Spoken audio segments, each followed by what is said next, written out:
মুসলমানদের ধর্মীয় গ্রন্থ পবিত্র কোরআন। মনকে আলোকিত ও বিশুদ্ধকারী এই গ্রন্থের প্রতি মানুষের আগ্রহ যুগে যুগের। বিশ্বের নানা প্রান্ত থেকে ধর্মপ্রাণ মুসল্লিরা প্রতি বছর ছুটে যান মক্কা ও মদিনায়। ইসলামের প্রতি ভালোবাসা ও আল্লাহর হক আদায়ে পালন করেন হজ।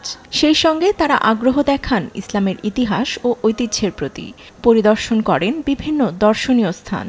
এবার দর্শনার্থীদের জন্য প্রশাসন নিয়ে এসেছে পবিত্র কোরআন জাদুঘর। জীবনের সব আয়োজন এখানে একসাথে।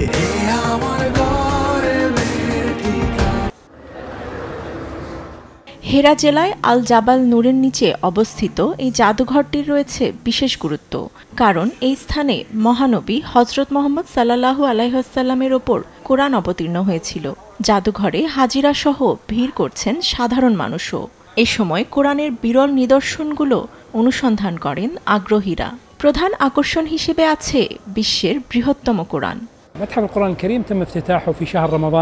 জাদুঘরটি এমন স্থানে অবস্থিত যেখানে প্রথম কোরআন নাজিল হয়েছিল।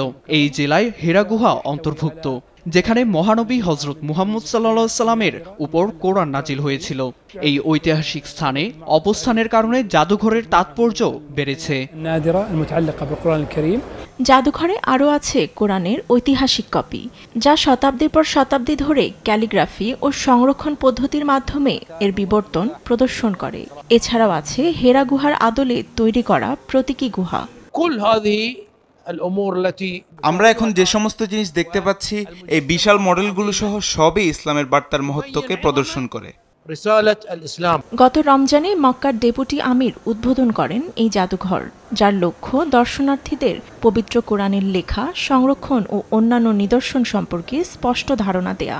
বর্তমানে জাদুঘরটি হজ যাত্রী ও সাধারণ দর্শনার্থীদের জন্য উন্মুক্ত রয়েছে। ফাতেমা তাসনিম, নিউজ ডেস্ক, দেশ টিভি।